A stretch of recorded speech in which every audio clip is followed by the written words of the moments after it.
oportunidade, irmãos, então, que o Senhor tem nos preparado. Estamos aqui no templo da Assembleia de Deus, Ministério Apologético, adorando o Senhor, né? E somos privilegiados. Não podemos deixar que nada, né, tire o nosso foco de servir ao Senhor. As dificuldades, as lutas, os problemas, né? Nada pode tirar o nosso foco, porque nós estamos correndo uma carreira no estádio como atleta, diz o apóstolo Paulo, em busca do prêmio. E o nosso prêmio é conseguir chegar até as mansões celestiais. Amém?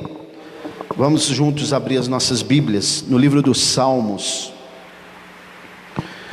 Vamos ler o Salmo 45. Ele é composto de 17 versos, vamos ler todo ele. Glória a Deus. Salmo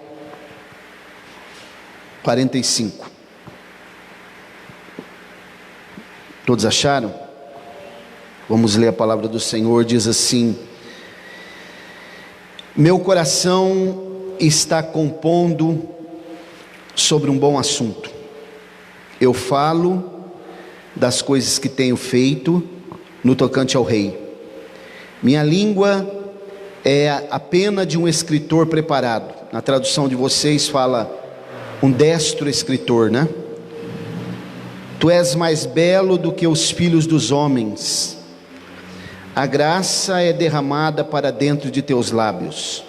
Portanto, Deus te abençoou para sempre. Guarda a tua espada sobre a tua coxa, ó mais poderoso, com a tua glória e a tua majestade. E na tua majestade cavalga prosperamente por causa da verdade, mansidão e justiça. E a tua mão direita te ensinará coisas terríveis. Tuas flechas são afiadas no coração dos inimigos do rei, por meio das quais os povos caem debaixo de ti. Teu trono, ó Deus, é para sempre, sempre e sempre. O cetro do teu reino é um cetro justo. Tu amas a justiça e odeia a perversidade. Portanto, Deus, teu Deus te ungiu com óleo de alegria sobre teus companheiros. Todas as tuas vestimentas cheiram a mirra, aloés e cássia. Fora dos palácios de marfim, pelos quais te fizeram feliz. As filhas dos reis estiveram entre honoráveis mulheres. Sobre a tua mão direita esteve a rainha em ouro e ofir, ou ouro de Ofir, né? Ouve, ó filha, considere e inclina o teu ouvido. Esquece também teu próprio povo e a casa de teu pai. Então o rei desejará grandemente a tua beleza, porque ele é teu Senhor e tu adora-o. E a filha de Tiro estará com um presente. Até os ricos dentre o povo suplicarão o teu favor. A filha do rei é toda gloriosa por dentro. Sua roupa é de ouro forjado. Ela será trazida ao rei em vestes bordadas. As virgens, suas companheiras que a seguem, serão trazidas a ti. Com alegria e regozijo elas serão trazidas. Elas entrarão no palácio do rei. Ao invés dos teus pais estarão teus filhos, dos quais tu podes fazer príncipes em toda a terra. Farei teu nome ser lembrado em todas as gerações. Portanto, os povos te louvarão para sempre e sempre. Podemos dizer amém? Glória a Deus. Graças a Deus. Então, um salmo que nós acabamos de ler aqui, irmãos, um salmo muito maravilhoso e emblemático. Esse salmo 45, ele é um masquil. O que é um masquil? É um salmo didático, né? É um poema muito profundo, né? Um poema instrutivo, que nos traz instruções em várias áreas. E aqui não se trata de uma narrativa sem propósito, né? Algo vazio. Aqui é um salmo de santo ensino didático. Esse Salmo 45 aqui, ele também é um salmo profético, escatológico. Nós encontramos aqui várias profecias. Ele é composto, o salmista compõe ele para o cantor mor, o cantor principal, né? E os irmãos percebam que na epígrafe desse salmo tem a palavra sozanim, que é uma palavra que significa do hebraico lírio. Esse livro dos Salmos, que é o Inário de Israel, que eles chamam Terrilim, Salmos, né? Cânticos especiais, cânticos santos. A palavra Terrilim do hebraico. São 150 hinos de louvores que os hebreus cantavam nas suas jornadas, cantavam durante as ministrações e os cultos que eles realizavam. E contam narrativas da história, das suas peregrinações, dos acontecimentos que eles passaram, dos momentos difíceis, momentos de alegria, de tristeza. Geralmente eles costumavam sentar próximo às fogueiras, né? E os pais cantavam as histórias para os filhos dos heróis, né? Glória a Deus. Os fiscais continuam passando por aí, né? Glória a Deus. Pois bem, então, irmãos, nós vemos que no livro de Cantares, que é o Cântico dos Cânticos, né? Que é um poema também, Shir HaShirim, Cântico dos Cânticos, aparece a igreja como lírio lá, lírio dos vales. E o noivo diz assim: tal lírio, qual lírio entre os espinhos, tal é a minha amada, né? Ele está dizendo espinhos porque ele está se referindo à igreja entre as dificuldades, entre as tribulações, entre os problemas desse mundo caído, as dificuldades que a igreja tem que vivenciar e tem que atravessar, as turbulências, né? Cardos e espinhos que foi falado para Adão lá, quando ele caiu, são todas as dificuldades que viriam após a queda. E infelizmente nós fomos impactados por isso também, e nós passamos por grandes dificuldades aqui. E tem muitas coisas aqui nesse salmo. O assunto desse salmo, na verdade, quando a gente olha aqui o contexto imediato, nós percebemos que aqui é uma descrição do rei Salomão com uma das suas esposas, que é a filha de Faraó. Isso no contexto histórico imediato. Entretanto, quando a gente olha com um pouco mais de cuidado, um pouco mais com a lente um pouco mais cuidadosa, a gente percebe que ele é um salmo profético e que vai além, né? Ele não está restrito aqui, e não, a alusão que é feita aqui não é de um casamento terreno, mas é de um matrimônio, de umas bodas, né, celestial, marcando o relacionamento de Jesus com a sua igreja e o casamento que vai acontecer na Nova Jerusalém por ocasião do arrebatamento da igreja. Então quero mostrar para os irmãos aqui, ele tem algumas divisões, esse salmo. O primeiro versículo, o primeiro verso, por exemplo, é o anúncio, né, o prefácio do cântico. Ele começa aqui anunciando que o seu coração está compondo. É um compositor aqui compondo um cântico, e ele está anunciando, é um prefácio. O versículo 2, ele adora a formosura do rei, do Messias, que é profético em alusão a Jesus. Dos versos 3 até o 5, ele faz uma declaração, né? Um discurso a esse rei todo-poderoso. Nós percebemos aqui, do verso 10 ao 12, já ele está falando com a noiva, está se referindo agora, o seu diálogo passa para a noiva. Do verso 13 até o verso 15, nós encontramos que ele volta novamente a falar com a igreja. E do verso 15 até o verso 17, nós percebemos, aliás, o 16 e o 17, percebemos novamente que ele volta a se referir ao noivo, ao Senhor, né? E esse texto que nós lemos tem um paralelo também, todo esse salmo aqui, eu vou mostrar para os irmãos, com o capítulo 6 e o capítulo 19 do livro do Apocalipse. Por isso ele é um salmo profético.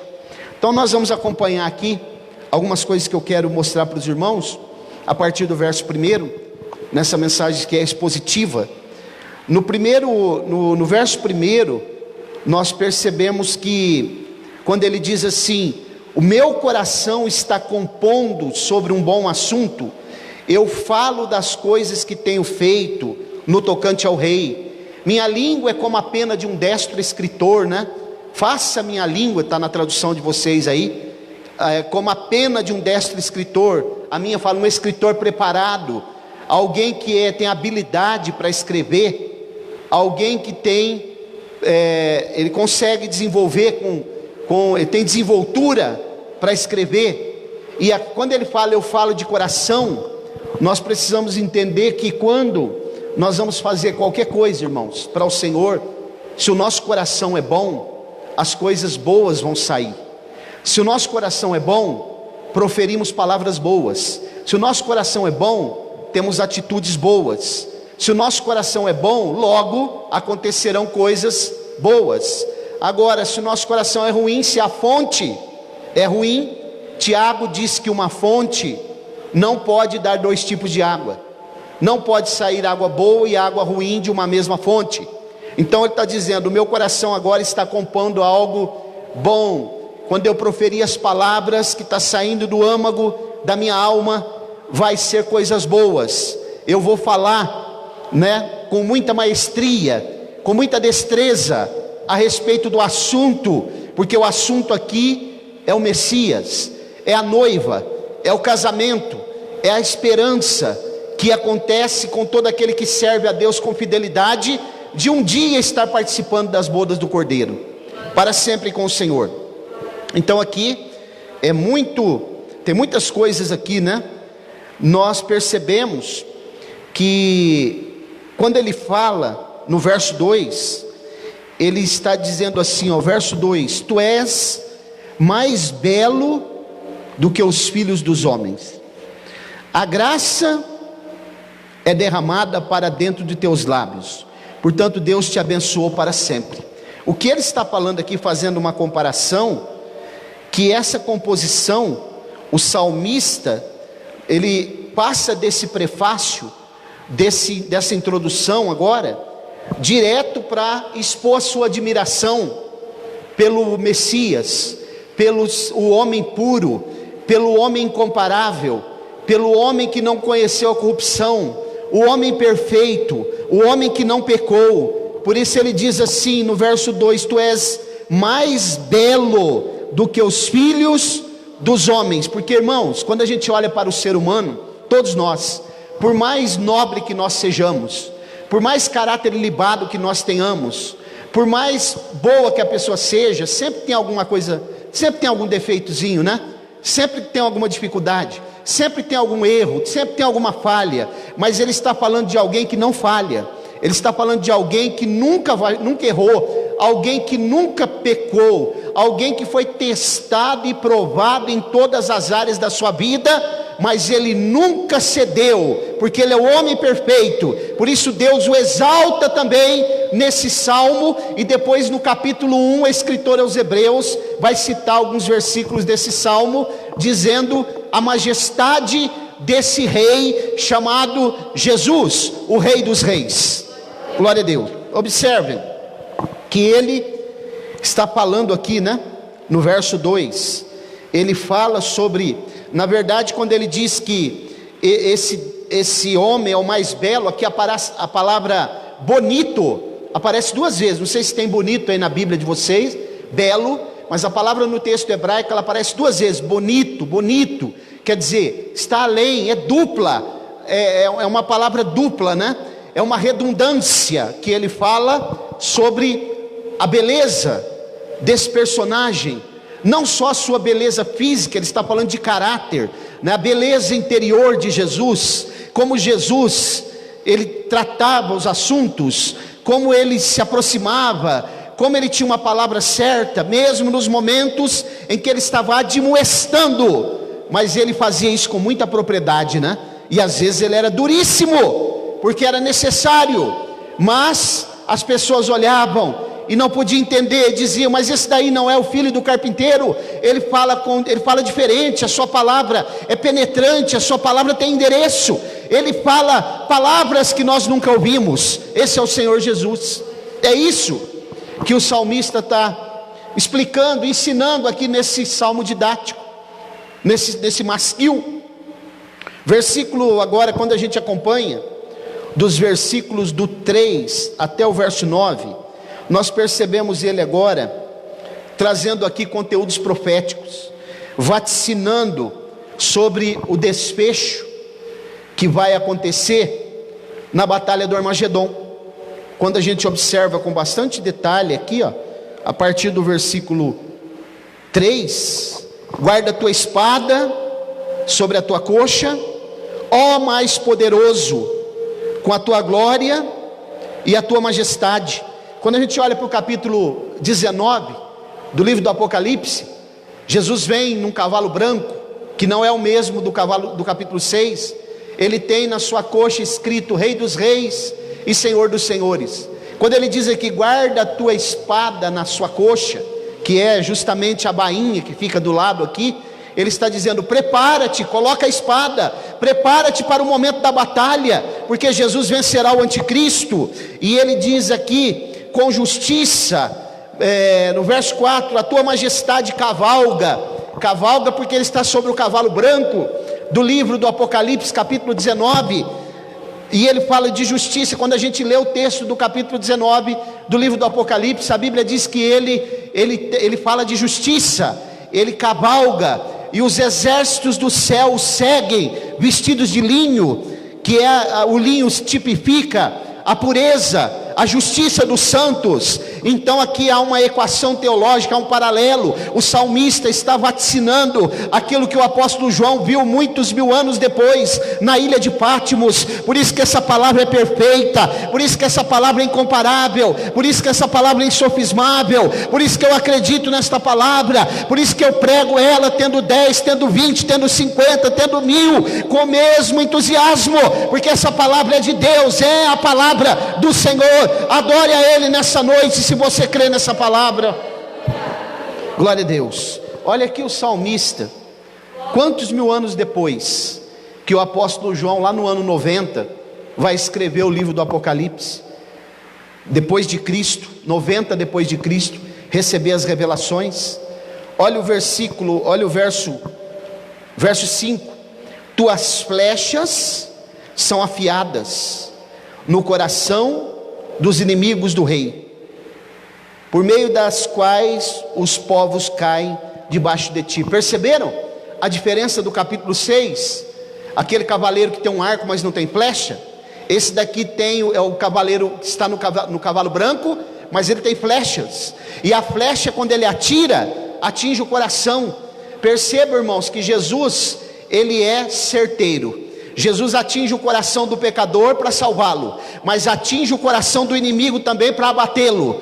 Jesus é preciso, a sua palavra, ela vai na direção certa, no coração, e quando ele tem que abater os seus inimigos também, a flecha dele tem direção, vai até o coração do inimigo, que é o anticristo, e ele será abatido no coração dos mares, governando sobre o povo, sobre a terra.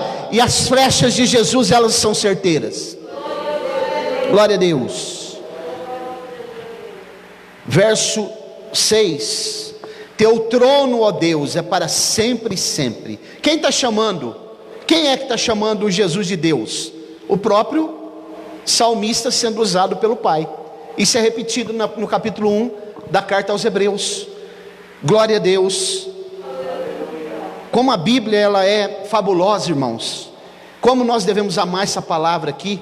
Como nós devemos olhar para ela, não como nós olhamos para qualquer livro, não como nós olhamos para um filme, ou como nós olhamos para uma filosofia, Isso aqui não é pensamento filosófico, é a palavra de Deus, a revelação do coração de Deus, a revelação do sobrenatural de Deus, né? O raio-x do homem está aqui nessa palavra, por isso que ela toca no nosso coração tão profundamente, por isso que ela nos alcança, por isso que ela trata a nossa necessidade, por isso que ela trata o nosso caráter, por isso que ela nos admoesta, porque essa palavra, ela esquadrinha aonde nada pode ir.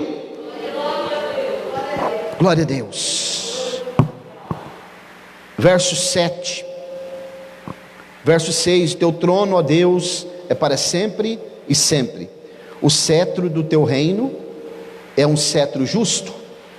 Paralelo com o capítulo 19, aqui o verso 5, paralelo com o capítulo 6 de Apocalipse.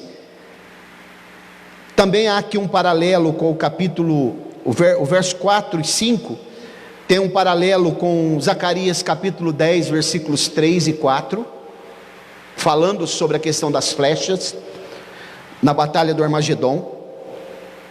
Verso 7, tu amas a justiça e odeia a perversidade, portanto Deus, teu Deus, te ungiu com óleo de alegria sobre os teus companheiros. Quer dizer, você está acima de qualquer outro, a tua unção é maior, a tua unção é mais excelente.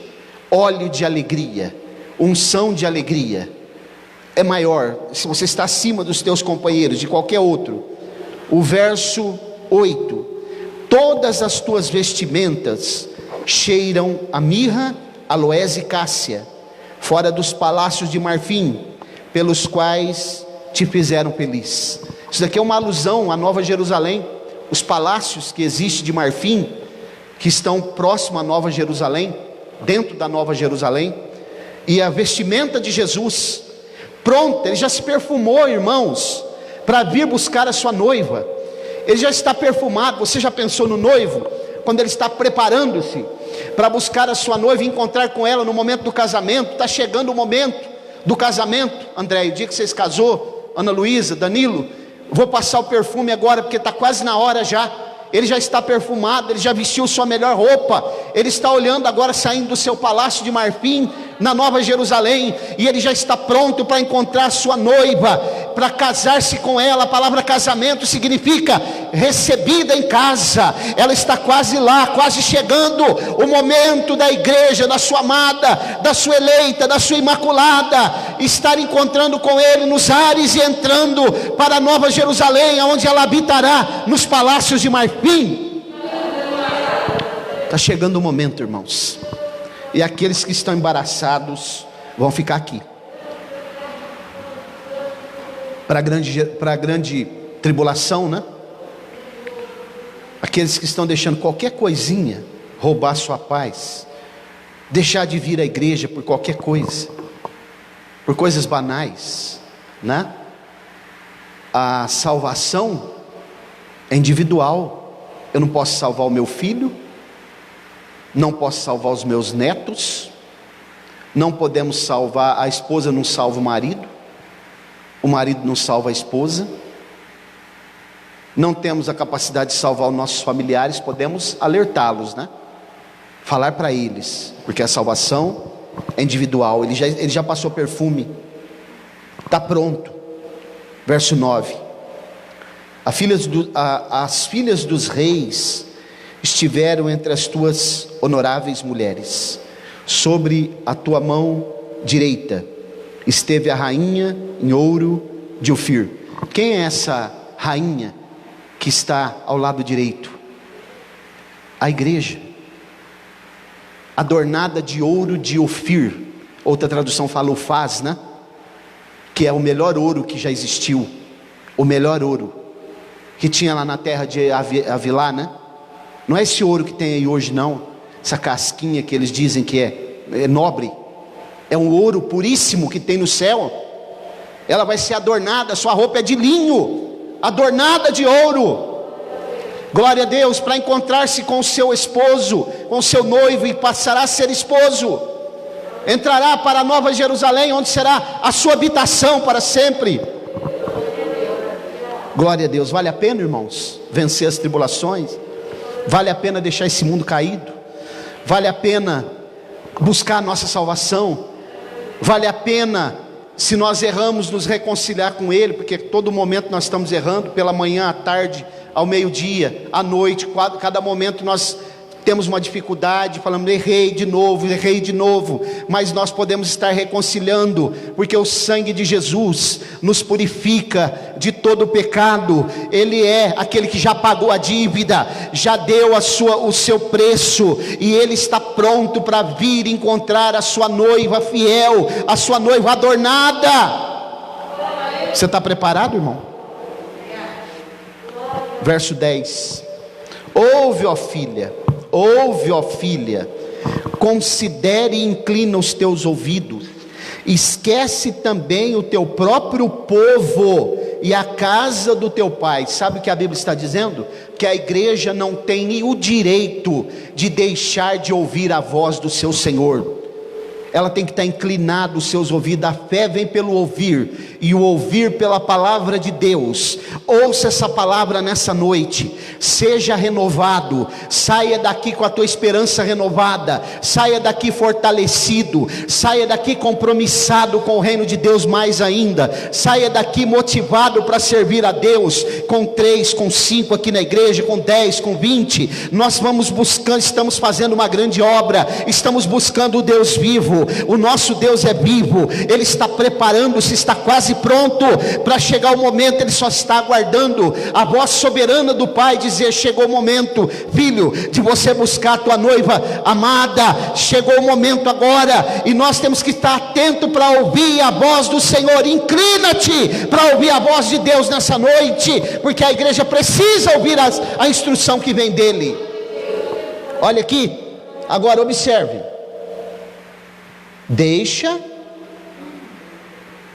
esquece também teu próprio povo e a casa de teu pai. Sabe o que significa isso daqui?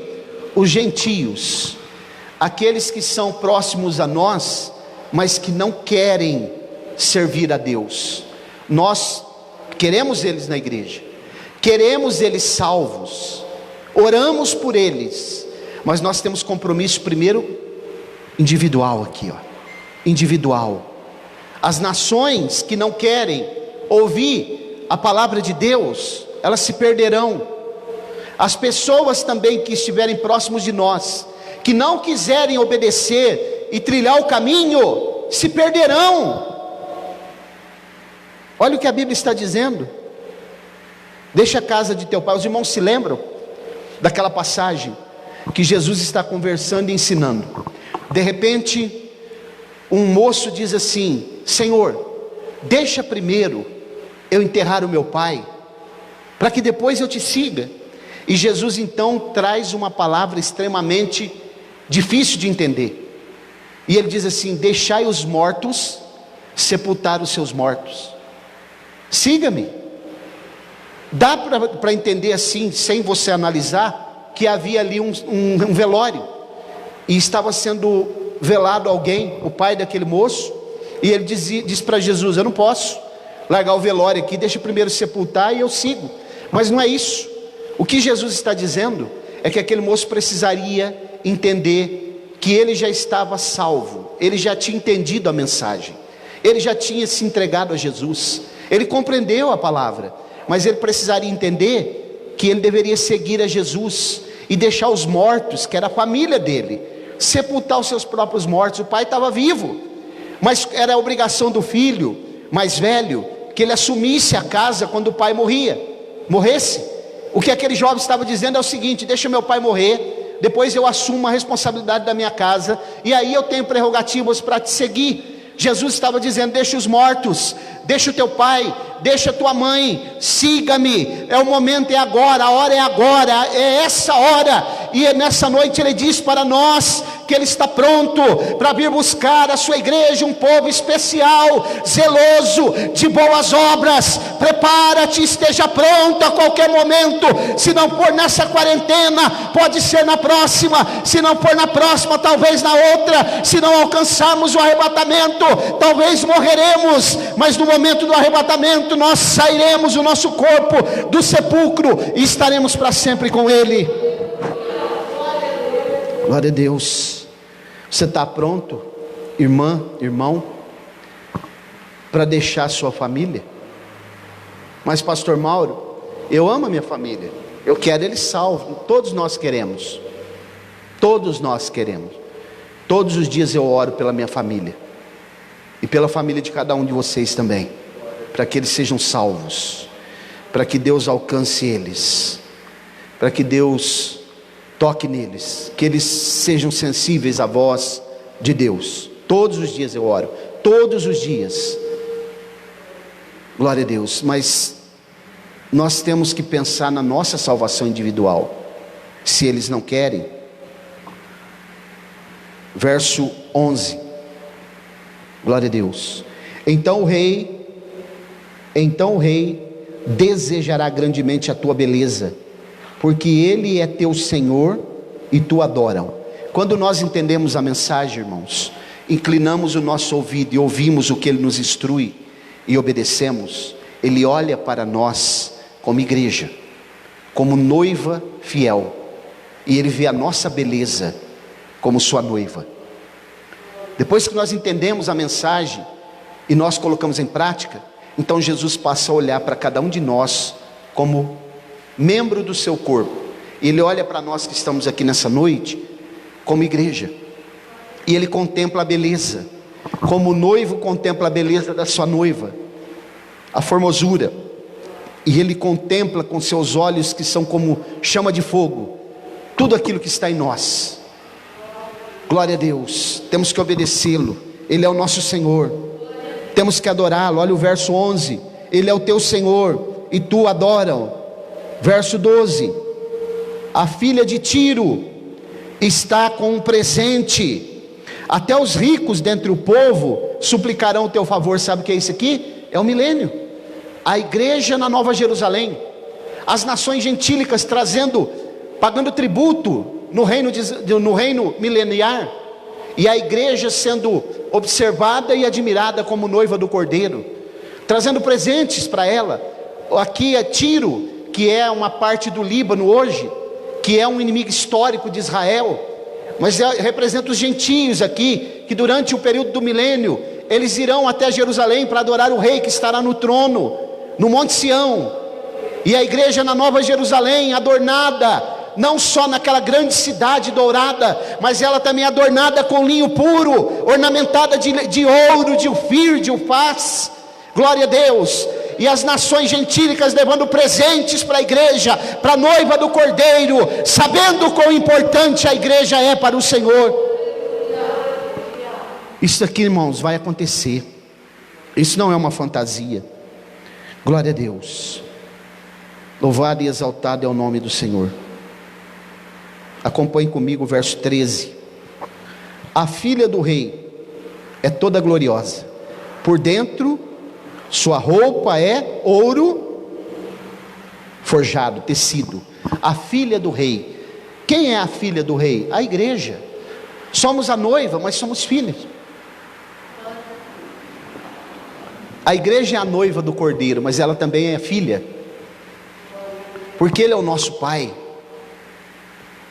Ele é aquele que nos tirou, né, e nos trouxe como filhos por adoção. A Bíblia está dizendo, a sua roupa é de ouro forjado. Olha o verso 14.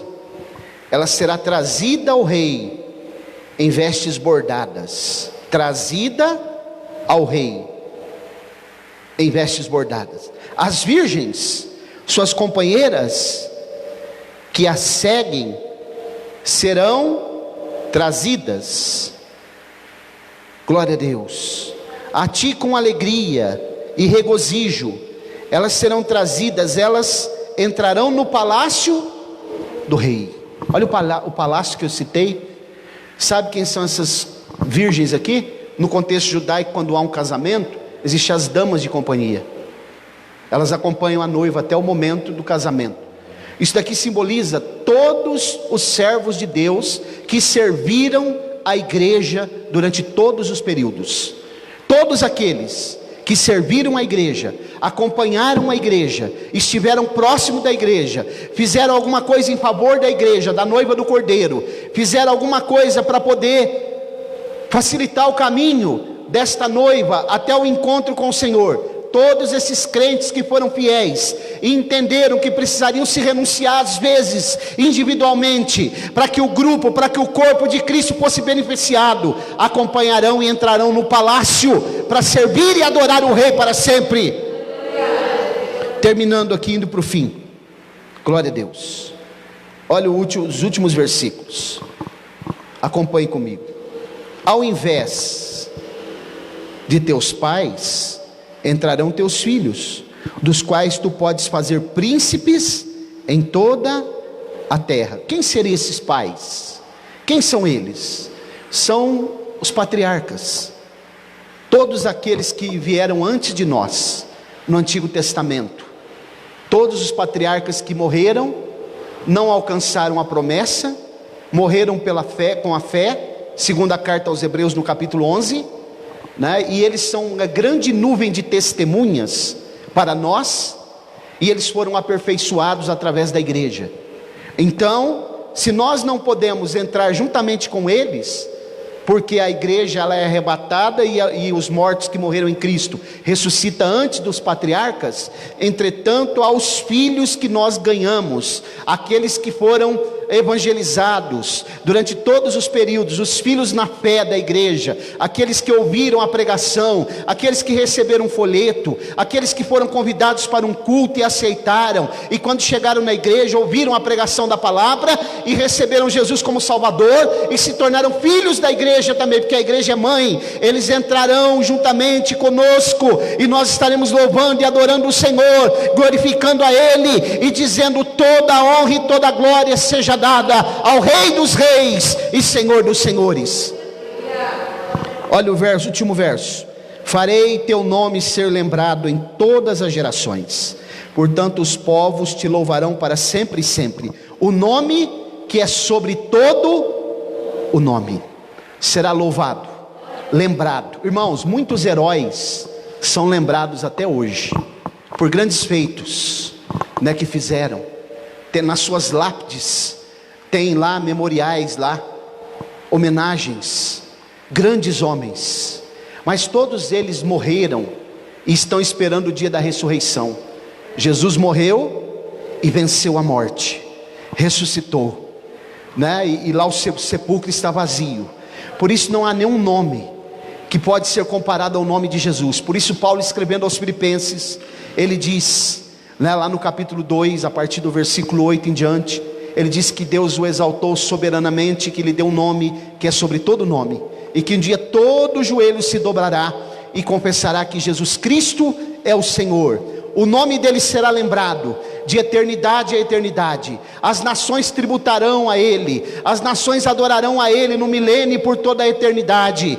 Quando for só uma grei, a mesma grei entre céu e terra, novo céu e nova terra, as nações continuarão adorando a ele, porque o reino do Pai é o reino do Filho também. Segundo Paulo escreve aos Coríntios no capítulo 15, depois que a morte foi subjugada e ela foi lançada no lago de fogo, o último inimigo a ser destronado, Jesus devolve o reino para o Pai, mas ele também governa, porque o reino é dele também, e nós habitaremos e seremos um só povo, tudo em todos, e o Pai habitará no corpo do Filho, ali em Jerusalém, e nós seremos um povo só, juntamente com a nação de Israel, e com os gentios convertidos, será o sacerdócio universal, e nós viveremos numa pátria feliz para sempre, aonde não haverá sepulcros, não haverá pandemias, e não haverá tristeza. Para isso, que é necessário, ser fiel. A noiva na Nova Jerusalém, depois vocês leem em casa Apocalipse 20, do 11 ao 21, Vocês vão perceber a noiva dentro da nova de linho, branco, fino. Glória a Deus. Quero concluir que nós possamos guardar essa palavra, irmãos, praticá-la com alegria, né? Que possamos nos lembrar que para o justo é um grande prazer louvar e obedecer o Senhor. Não é para nós nenhum tipo de peso. Quem tem ouvidos para ouvir, ouça. Nós possamos guardá-la e praticá-la. Graças a Deus, vamos orar. Chegamos ao término do nosso culto. Glória a Deus, soberano